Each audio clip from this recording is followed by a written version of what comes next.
जय माँ इंद्राक्षी जय अम्बे।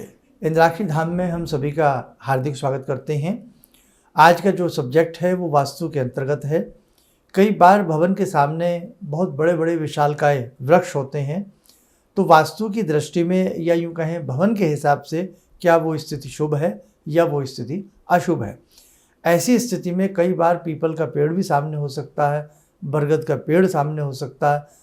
तो उस स्थिति में कई बार आपने नकारात्मक तथ्य सुने होंगे, तो हमें वहाँ क्या करना चाहिए। और पीपल का वृक्ष खास तौर से घर की किस दिशा में अगर हो तो वो हमेशा ही अच्छा होता है।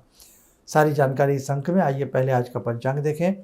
7 मई सन 2026, दिन बृहस्पतिवार, संवत 2083, ज्येष्ठ का महीना है, कृष्ण पक्ष, तिथि पंचमी 10:05 तक, फिर षष्ठी लग जाएगी। नक्षत्र पूर्वाषाढ़ा, राहु काल 1:30 से 3, दिशा शूल दक्षिण दिशा। अब देखो, सबसे पहली बात तो वृक्ष प्रकृति की देन है, वृक्ष प्रकृति का आभूषण है, और वृक्ष ना हो तो त्राहिमाम हो जाती है। आज जिस प्रकार से वृक्षों को काटा जा रहा है, जंगल के जंगल खाली हुए हैं, कितनी बाढ़ जैसी आपदाएं, पक्षियों के घरौंदे ख़त्म होना, पशुओं की छाया का ख़त्म होना, और मिट्टी में जो वृक्षों की जकड़न रहती है, जो मजबूती रहती है, पानी आदि रोकने की बहुत सारी क्षमताएं उसमें होती हैं। तो कहने का भाव, हर दृष्टि से देखा जाए तो वृक्ष शुभ ही होते हैं, अशुभ वृक्ष नहीं होते हैं। अब बात है हमारे ठीक घर के सामने। हमारे ठीक घर के सामने बहुत लोगों के सामने पीपल का पेड़ होता है, तो मन में उनके भय हो जाता। एक बच्चों वाली बात भी याद आती है, कई बार एक पुरानी बातें याद आती हैं कि पीपल पे तो भूत होते हैं। अब साहब, भूत होते हैं नहीं होते हैं वो तो बाद की बात है, लेकिन हम प्रकृति की देन मानते हैं वृक्षों को, हम वृक्षों की पूजा करते हैं। और ख़ास तौर से वृक्षों में पीपल की, वट वृक्ष की किस प्रकार से सनातन धर्म में पूजा की जाती है तो वो सबको मालूम है। तो आप एक तो दिमाग से ये निकाल दें कि कोई भी वृक्ष आपके घर के सामने है तो वो आपको अशुभता नहीं देता, क्योंकि वृक्ष हमारे जीवन के लिए कितना बहुमूल्य होते हैं ये आप बखूबी जानते हैं। अब रही बात, कई बार पीपल की या किसी बड़े वृक्ष की घनी छाया घर के ऊपर आना, या यूँ कहें कोई ऐसा वृक्ष सामने है जो कहीं ना कहीं आपने सुन रखा है कि ये वृक्ष हमारे सामने नहीं होना चाहिए, ये बात दिमाग में बहुत लोगों के आ जाती है। तो देखो, आज मैं इसका समाधान आपके लिए कर देता हूँ। अगर मिसाल के तौर पर पीपल का पेड़ आपके घर के सामने है, बरगद का पेड़ आपके घर के सामने है, उस स्थिति में जब भी आप घर से बाहर निकलें, प्रथम बार सुबह के समय उस वृक्ष को प्रणाम करके निकलें। क्योंकि विश्व में, ख़ास तौर से अगर हम भारत की बात करें, कोई भी ऐसा पत्ता, तना, जड़, मूल नहीं है जिसके अंदर कोई औषधीय गुण ना हो। वो बात अलग है कि हमें पहचान कितनी है। इसलिए ध्यान रखना, जो भी आपके सामने विशालकाय वृक्ष हो या पीपल आदि का वृक्ष हो, तो आप जब घर से प्रथम बार बाहर निकलें, उस वृक्ष को आप प्रणाम करके निकलें। बिल्कुल दिमाग से निकाल दें कि किसी तरह की अशुभता आपके घर में आएगी।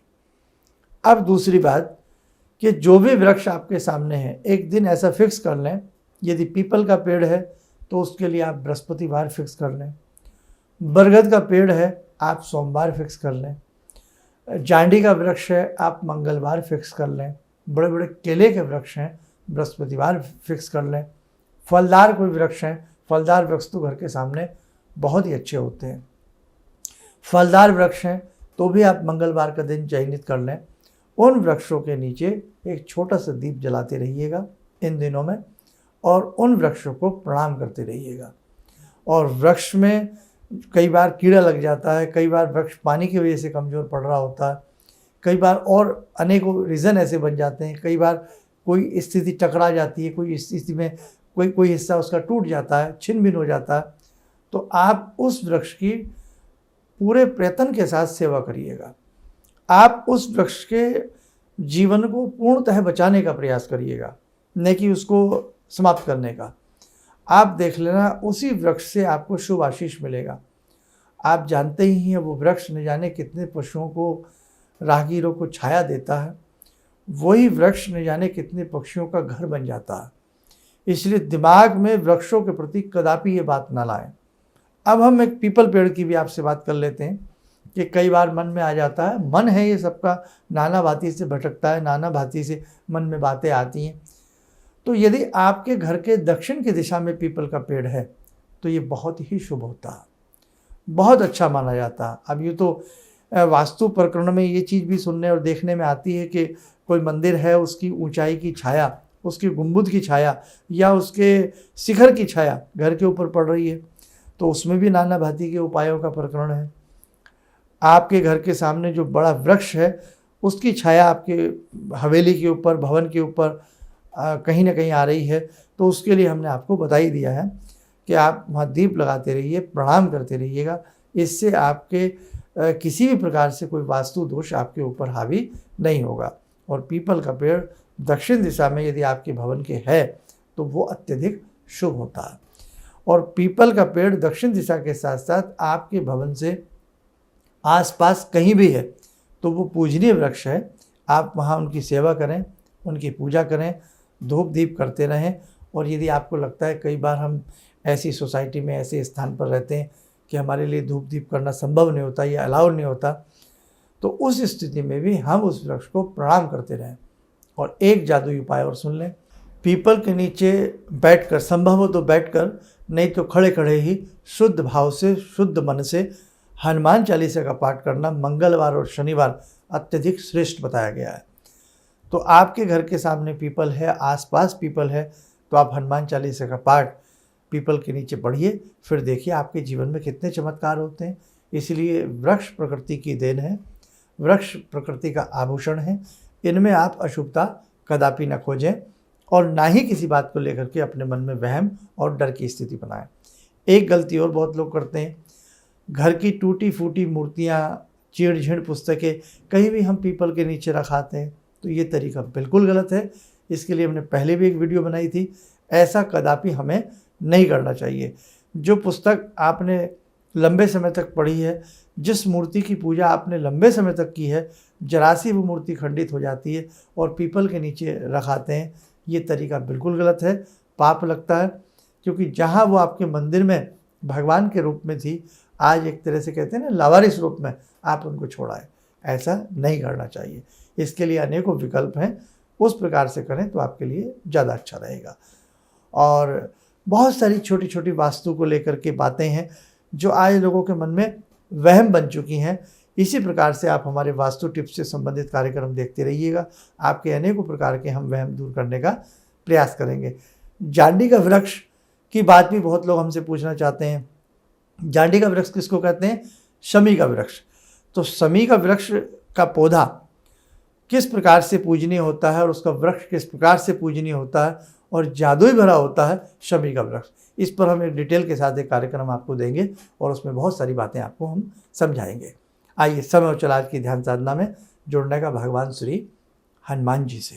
ओम अतुलित बलधामं हेमशैलावदेयं धनुजवन कृशानु ज्ञानिनामग्रगण्यं सकलगुणनिधानं वानराणामधीशं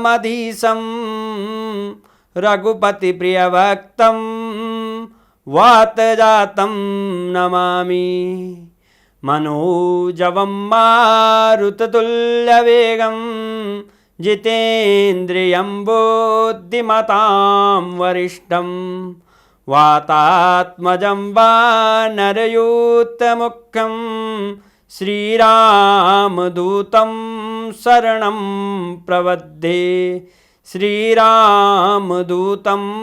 शरणं प्रपद्ये। रामाय रामभद्राय रामचन्द्राय वेदसे श्रीरघुनाथनाथाय सीताया पतये नमः। श्री हनुमंताय नमः।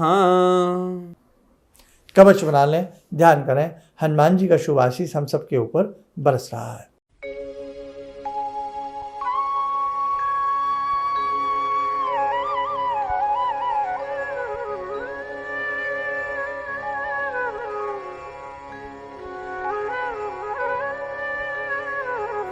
ओम बोलते हुए नेत्र खोलें, सामान्य हो जाए। और एक संदेश और, 10 मई की अष्टमी है। 10 मई को इंद्राक्षी धाम में यदि आप आना चाहते हैं, सुबह 11 बजे पहुँचें। भगवती जगत जननी जगदम्बा माँ दुर्गा इंद्राक्षी के आप दर्शन करें और वहाँ आपके कष्टों के निवारण के लिए दिव्य कवच का पाठ किया जाएगा। और उसी के साथ साथ 15 जून में सोमवती अमावस्या है, उस दिन भी विशेष प्रकार का पूजन आप सबके कल्याण के लिए हो रहा है। यदि आप इन दोनों तिथियों में आना चाहते हैं, नाम नंबर हमारे संस्थान में रजिस्टर करा सकते हैं। और ये जितनी भी पूजाएं संस्थान में होती हैं, इंद्राक्षी धाम में होती हैं, ये सभी के लिए निःशुल्क होती हैं। बस आपका प्रेम भाव अच्छा रहे, प्रेम से आकर के आप पूजाएं करिएगा, प्रेम से आकर के भगवती के दर्शन करिएगा, भाव लेकर के आइएगा, निश्चित रूप से आपकी झोली भर कर जाएगी। चलिए, आप सब लोग स्वस्थ रहें, सुखी रहें। इन्हीं शुभकामनाओं के साथ हम अपनी वाणी को विराम देते हैं। जय जय अम्बे। हम लोग आपका प्रोग्राम शुरू ही किया था, अभी देखना, क्योंकि हम लोग बाहर से अभी साहिबाबाद ट्रांसफ़र हुए हैं, तो उसके बाद ऐसे ही एक दिन बैठी हुई थी, मेरी बेटी भी बैठी हुई थी।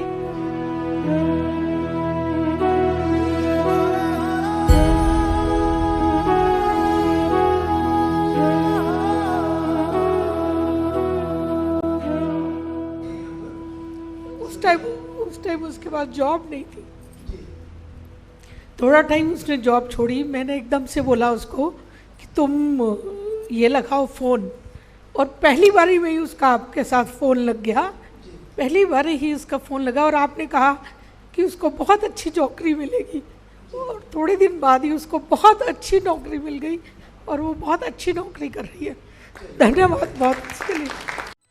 किसी भी समस्या के समाधान के लिए मिले प्रसिद्ध हस्तरेखा एवं वास्तु विशेषज्ञ प्रोफेसर धर्मेंद्र शर्मा जी से। नोट: शिविर में भाग लेने हेतु एवं व्यक्तिगत रूप से मिलने के लिए कॉल करने का समय सुबह 10 बजे से शाम 6 बजे तक। हमारे विभिन्न ज्ञानवर्धक कार्यक्रम देखने के लिए आप हमें अभी सब्सक्राइब करें, बेल आइकन को प्रेस करें ताकि आप देख सकें हमारा कार्यक्रम सबसे पहले। और अधिक जानकारी के लिए फेसबुक पेज को लाइक करना न भूलें।